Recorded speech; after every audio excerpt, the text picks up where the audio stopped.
Hello friends, JP here again, www.flintoff.org, with another interview about conversations that can change everything. And this one, I'm very happy to say, is with David Bramwell, the author, musician, performer and broadcaster. I'm a big fan of David's. He's a really interesting man who's also got a great sense of humour. And I first met him when he was putting together a programme for BBC Radio 4 about a cult writer and performer, Ivor Cutler, who I happen to know because he taught me at my school. And we bonded over eccentric people like Mr. Cutler. And I just knew that I wanted to find out more about what makes someone like David tick. I was really happy when he agreed to do this interview, which I have abbreviated because we went on really for quite a long time. So these are the edited highlights, and I hope you'll enjoy them. One of the things that I find really interesting is what David has to say about how recording a conversation can change it. It can change the dynamic between the people involved. And another thing that I find very interesting is what David says about the dangers that can face anyone who is any kind of a performer, not necessarily a professional performer, but someone who's sort of good at performing in conversation, what kind of dangers you might face. And lastly, not the only things, but the other thing that I really particularly enjoyed about this interview was a story David told at the end about someone who is rightly regarded as really a very wise person about the area of conversation. And David's story somewhat undermines that in a way that still brings a smile to my face. But that's okay, because the person that we're talking about is human, like us all. And so the impact of David telling me this story was for me to suddenly remember some times when I have certainly not been as good as I would have liked to have been at conversation, which I'll talk more about at the end. Anyway, I hope you enjoy it, and you will notice that unlike last time in my interview with Nicky Armitage, I did manage to send David beforehand a pair of my conversation mugs, and we were able to use those as a conversation piece to trigger the conversation that followed. Because you know the conceit that the words appear the more you drain the cup. Yeah. What are we going to find inside the mug? And like randomly, like what did your eye just fall on? And my eye just fell on how did you end up doing what you do? And that's a long conversation. That's a long conversation. It really could be, couldn't it? I do about 7 things. Well, this is what everybody says, JP, about recording for radio and podcast, is that when you turn the mic off, that's when people loosen up and they start to tell you the stories that you think, I should have been recording that. And so, we are slightly on guard. Well, certainly at first, we're more likely to be on guard with the microphone in front of us. And yeah, it's very curious. Are you on guard now because we're recording this? No, I haven't. I've stopped thinking about it. I've stopped thinking about it. Okay, just checking. I am now that you brought it back. That was a mistake. But yeah, I think when people, when we're... Actually, you know what I was just thinking was not so much about what they might give when we stop recording them, because I totally get that, because having been a journalist for years, I know that the moment when I shut the notebook, as if to say, I'm no longer remembering anything that you say. That's the moment when it'll... And you go, oh, and then so run around the corner, quickly write it down. Which is easier for me than you with your microphone. But what I was actually wondering about was there's something very protected about being the person who's doing the recording. Often. It felt like if I go somewhere with a notebook, it's a bit like saying, I've got my armour on and I don't have to be vulnerable. That way, that's interesting. I think you have to give a bit of yourself as well. I mean, certainly, I was thinking about something that Quentin Crisp said. Yes. Many years ago, that there is no such thing as a boring person.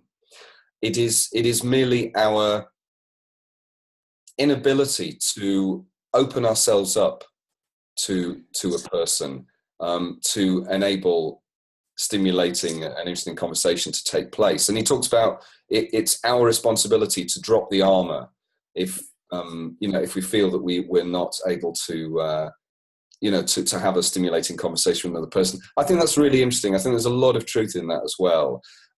We all have friends, I'm sure, where we feel that there are topics of conversation we're allowed to have and topics of conversation we're not allowed to have. And some for whom, I've got, one friend here who we only really talk about 1950s electronic music and power stations, because that's kind of all that's all we're permitted to converse about. And beyond that, it kind of feels a bit uncomfortable. And so, I keep within his chosen parameters, but really it's that chance to sort of break out and learn about each other that is what makes for, inspiring conversation. With certain people, the armor is there. It's like, you don't go there. And I like it when you meet people with a very playful approach to conversation, and they encourage you and stimulate you to say things that you were surprised at, and tease stories out of you that you might not have, necessarily thought you would have shared. I'm to ask you as well, obviously, what you've learned, because Ken Campbell, the performer Ken Campbell, we used to say about why he loved going to science fiction conferences was that the conversations afterwards, he said, you go to anywhere else, like, political conversation, whatever, people say, yes, but. They go, you can say that, yes, but. And he said, at a science fiction convention, he said, everybody said, yes, and. So somebody would be talking about time travel or teleportation or whatever, and they go, yes, and, yes, and. And he said, I just realized I stepped into this other world, which was wonderful. Everyone was supporting and nurturing their own ideas, because it was the imagination. It wasn't about what's right and what's wrong. It was how to build on imaginative ideas and science fiction ideas. And it's, he spoke about it with such enthusiasm. It really pleases me that you mentioned Ken Campbell, because I can imagine that you're someone who would like Ken Campbell. I love Ken Campbell.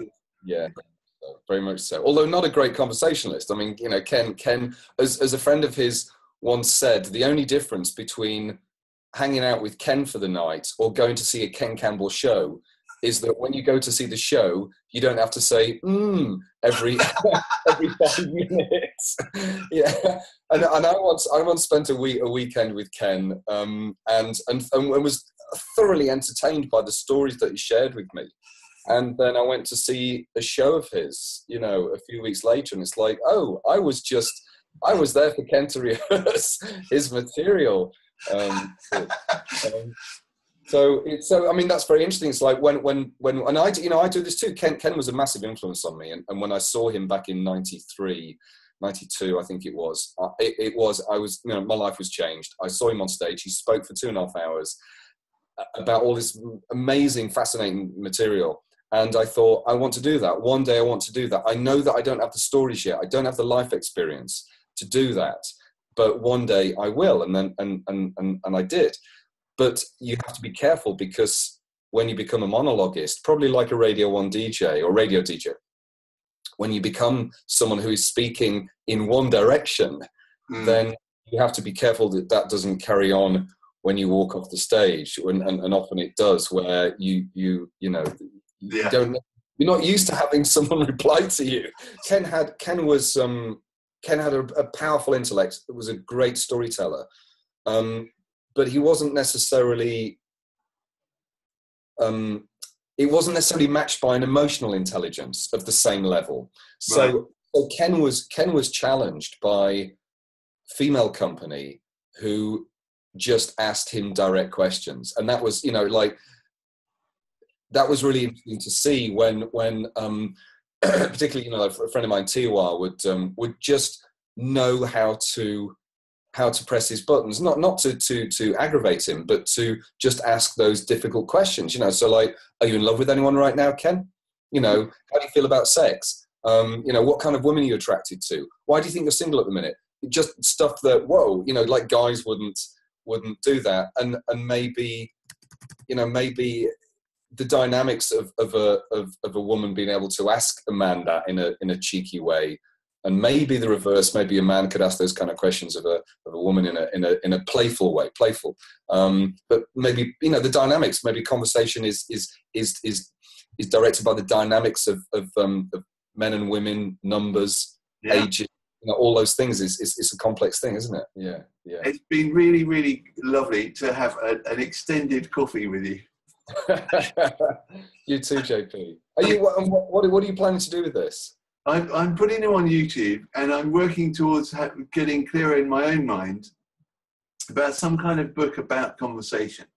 And at the moment, what I'm planning is to do a book that's a bit more like the Beano Annual than anything else I've ever produced. So it's going to be, it might have this conversation rendered into cartoon. Lovely.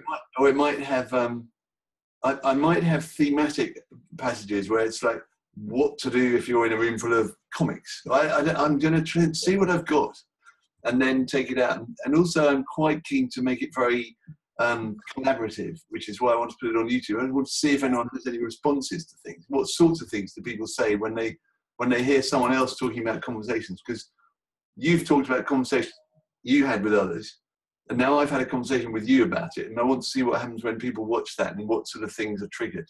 Yeah. But I don't really know what the end result's going to be.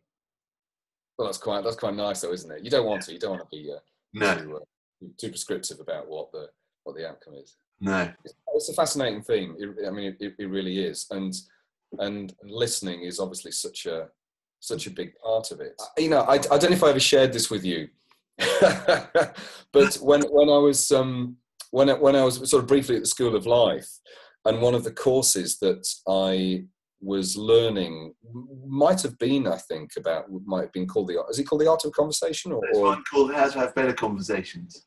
How to Have Better Conversations, and the person who is quoted quite a bit in that, and probably in a couple of others, is Theodore Zeldin. Yes.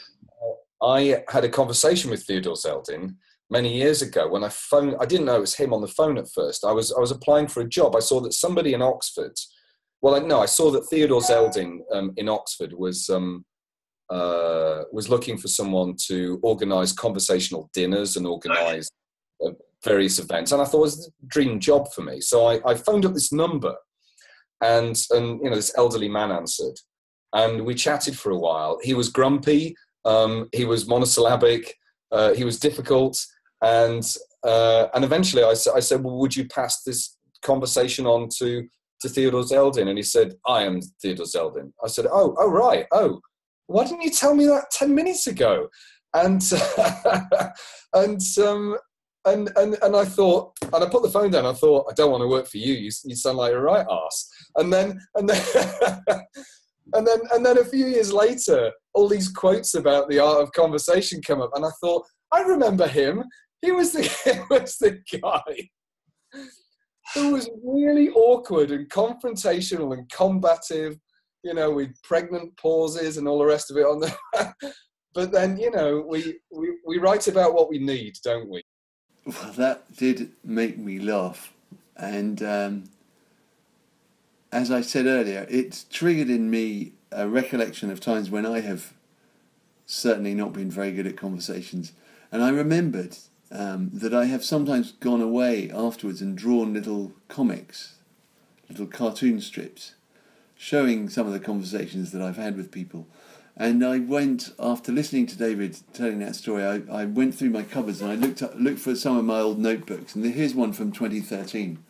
And I found in it, there's a little cartoon strip at the bottom here. Whoops, there you go. I'll probably edit in some photos showing that story. But this cartoon strip is from a time when I got a call out of the blue on my mobile phone from someone who's a very passionate campaigner. And this person just phoned and told me what we all have to do about this thing that was bothering her. And I thought, I'm just really busy. I don't want to do this at all. But she went on and on and on at me. And I'm afraid that I eventually told her to, well, I'm not going to say it in case people don't like swear words, but I told her to clear off. And I didn't use that word. In fact, here's the cartoon. Look. that's what I did. I stood there expressing thunderous thoughts. And after putting the phone down, I sort of wandered around a bit, feeling really angry. So I sympathised with Theodore Zeldin. But when I went to get my notebook out this morning, I had in my mind that I'd just done this terrible thing. And I'd just sworn at this woman who'd phoned me in her grand passion. And I remember carrying that around as rather a guilty thought about this conversation that did not go well. And then I saw the end of the cartoon strip, which I'm in two minds about whether to share with you, because maybe it makes it look as if I'm trying to make myself look good. I think it does look a bit like that, but I can't do anything about it, because actually what happened next, so let me see that. So that's what happened first. I had this conversation with this woman and ended up swearing at her and hanging up on her. And then I wandered around my room feeling really grumpy and angry. And then I looked at the phone and pressed and saw that thing that said redial. And I redialed and I said sorry. And she said, thank you for calling back. So, you know what, it does reflect quite well on me, but interestingly, I didn't remember that. What I've been walking around with since 2013 is only the memory of having done the bad thing, of having been a bit sweary and Theodore Zeldin at his not best. I didn't remember that I phoned and apologised, so there we are, that's the end of that. But that was triggered for me by David's conversation, and it reminded me that I sometimes draw little comic strips.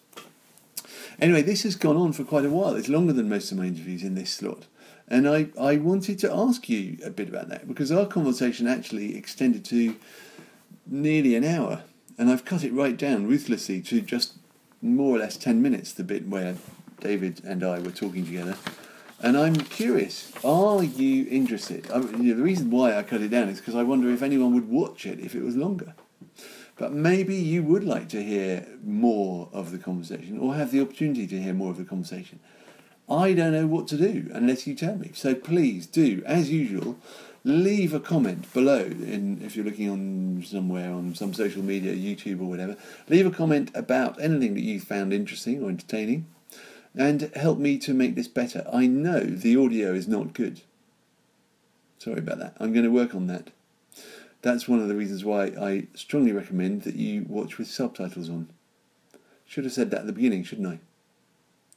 I'm going to go back and record something at the beginning saying, I recommend that you watch with subtitles. Apart from that, I really look forward to your feedback, especially about whether you would like to hear longer interviews. So do please subscribe. If you're already a subscriber, how lovely to have you. If you're not yet, I look forward to being more connected and to hearing more from you.